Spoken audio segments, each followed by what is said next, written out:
بسم اللہ الرحمن الرحیم۔ السلام علیکم۔ سورہ بنی اسرائیل آیت نمبر 1۔ وہ پاک ہے جس نے راتوں رات اپنے بندے کو مسجد حرام سے مسجد اقصیٰ تک سیر کرائی، جو 27 رجب کو ہم مناتے ہیں، یعنی معراج کی رات۔ آنے والی وہ رات جس کی جانب ہم بڑھ رہے ہیں وہ ہے 27 رجب، یعنی شب بعثت رسول صلی اللہ علیہ وآلہ وسلم یا شب معراج ایک روایت کے مطابق۔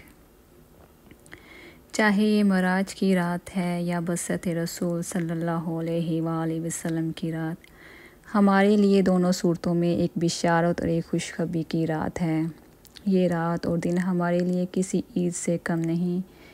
اس کی جو عظمت ہے وہ یہ ظاہر کرتی ہے۔ معراج انسان کی عظمت کا نام ہے۔ ملائکہ حضرت جبرائیل علیہ السلام جہاں رسول خدا صلی اللہ علیہ وآلہ وسلم سے یہ کہہ رہے ہیں، نبی خدا میں اس کے آگے نہیں بڑھ سکتا، یہ منظر انسانوں کی منظر ہے۔ فرشتوں کے قدم یہاں رک جاتے ہیں۔ سبحان اللہ، پہچانیے اپنے مقام کو۔ اللہ تعالیٰ نے انسان کو اشرف مخلوقات کیوں بنایا؟ کیونکہ وہ جہاں فرشتہ نہیں پہنچ سکتا، نور ہونے کے باوجود وہاں انسان پہنچ سکتا ہے۔ معراج کیا ہے؟ معراج وہ ہے جو ختمت نبوت کا اعلان ہے۔ معراج رسول صلی اللہ علیہ وآلہ وسلم فاطمۃ الزہرا السلام کی آمد کا راز ہے۔ معراج رسول ختم انبیاء کی ولایت علی ابن ابی طالب کا نام ہے۔ معراج رسول صلی اللہ علیہ وسلم کی نماز بندگی، عبودیت کا اور سدرۃ المنتہا کا اللہ کی خالق سے مخلوق کا نام ہے۔ معراج جو ہے جنت اور جہنم کی سیر کا نام ہے۔ معراج انبیاء سے ملائکہ سے ملاقات کا نام ہے۔ معراج ختم انبیاء کی انبیاء سے ملاقات کا نام ہے۔ معراج اللہ کی قدرت کا نام ہے کہ نماز عشاء سے لے کے نماز فجر تک ایک ہستی نے اللہ کی قدرت کی بنیاد پر 7 آسمانوں اور 7 زمینوں کی سیر کرائی۔ علامہ ذیشان حیدر جمادی کا بہت ہی خوبصورت شعر ہے۔ ایک شب کا ذکر کیا اے جانے والے عرش پر، ایک شب کا ذکر کیا اے جانے والے عرش پر، تیری ساری زندگی معراج ہی تو معراج ہے۔ جس کی ساری زندگی حیات معراج پہ گزری ہے۔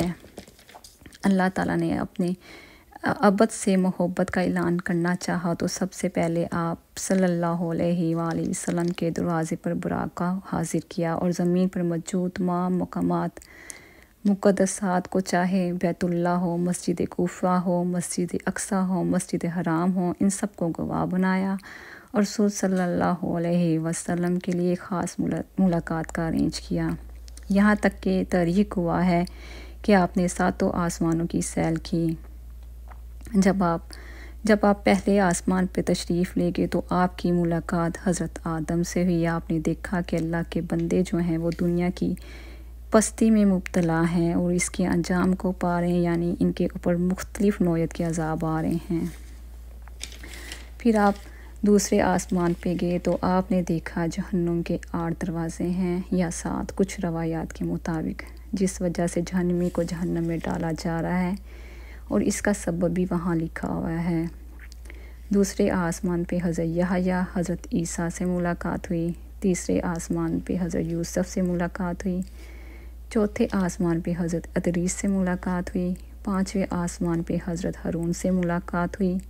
6ٹھے آسمان پہ حضرت موسیٰ سے ملاقات ہوئی، کلیم اللہ سے، اور 7ویں آسمان پر حضرت ابراہیم خلیل اللہ سے ملاقات ہوئی، جو اللہ کے دوست ہیں، اور 7ویں آسمان پر ہی جنت ہے۔ 7ویں آسمان پہ نہر کوثر یا حوض کوثر جسے ہم کہتے ہیں وہ ہے، اور 7ویں آسمان پر عرش اور کرسی ہے، اور 7ویں آسمان پہ سدرۃ المنتہا، کعبہ حسین کا آغاز بھی 7ویں آسمان پہ ہے۔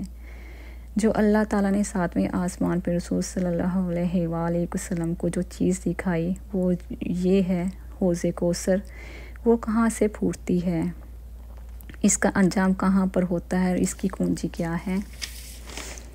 شب معراج پر جب آپ 7ویں آسمان پر گئے، وہاں آپ صلی اللہ علیہ وآلہ وسلم نے دیکھا کہ جنت کے تمام تر چشمے جو پھوٹ رہے ہیں وہ 4 نہریں ہیں۔ پہلی نہر سرخ رنگ کی ہے، دوسری نہر سفید رنگ کی ہے، تیسری نہر شہد کی مانند ہے اور چوتھی نہر پانی کی صورت میں ہے۔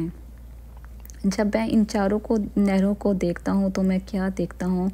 یہ چاروں نہریں ایک جنت سے ہوتی ہوئی ایک جگہ پر اکٹھی ہو جاتی ہے۔ میں نے حضرت جبرائیل سے پوچھا، اے جبرائیل، یہ نہریں ایک جگہ کہاں سے جنت سے پھوٹ رہی ہیں اور اللہ نے اس چشمے کو کس طرح سے نکالا ہے؟ وہ فرماتے ہیں، حضرت جبرائیل نے مجھے ایک سبز رنگ کے پر فرشتے پر سوار کیا اور آتا ہوا مجھے ایک ایسی جگہ لے گیا جہاں بہت خوبصورت گندم بنا ہوا تھا اور سنہری رنگ کا تھا۔ وہاں پر مجھے اتارا گیا، میں نے دیکھا اس کے بہت زیادہ ستون ہیں اور ستونوں کا ایک ہی دروازہ ہے اور دروازے پر تالا لگا ہوا۔ میں نے پوچھا، اے جبرائیل، اس تالے کی چابی کیا ہے؟ جواب دیا، ہر تالے کی جو چابی ہے وہ اس کو کھولنے کا ایک ہی راستہ ہے، وہ ہے اللہ کا نام، بسم اللہ الرحمن الرحیم۔ میں نے جیسے ہی بسم اللہ الرحمن الرحیم پڑھا وہ تالا کھل گیا۔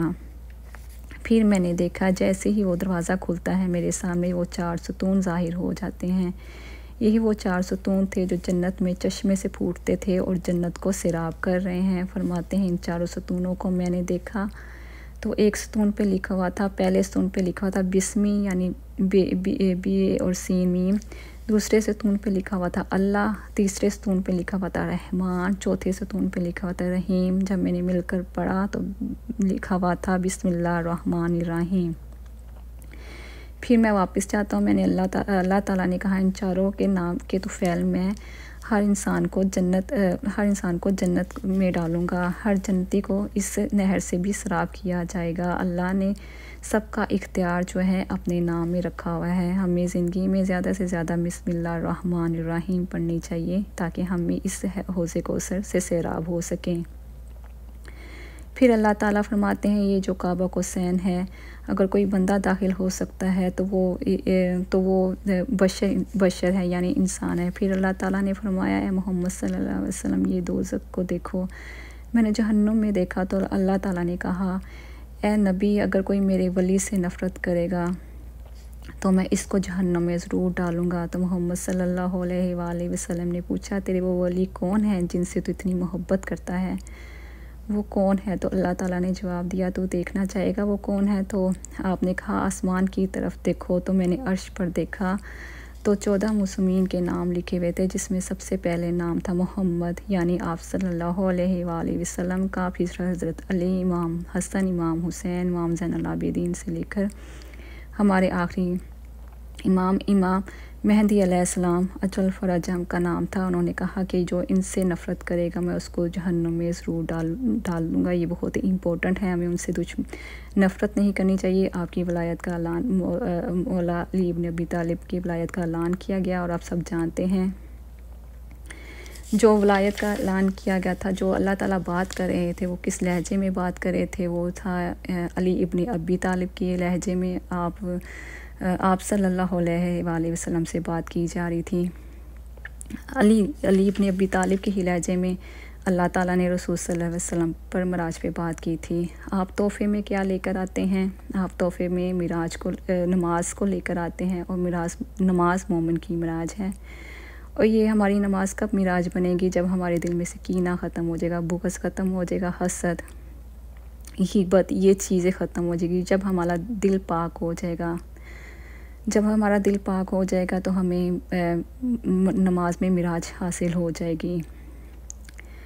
آپ معراج میں سے فاطمۃ الزہرا سلام اللہ کو اپنے وجود میں اپنے صلب مطہر میں لے کر آئے اور آپ نے آ کے یہ واقعہ سب سے بیان کیا۔ اللہ تعالیٰ ہم سب کو نماز میں معراج عطا فرمائے، آمین۔ میرے چینل کو سبسکرائب کریں، ویڈیو کو لائک کریں۔ Thanks for watching.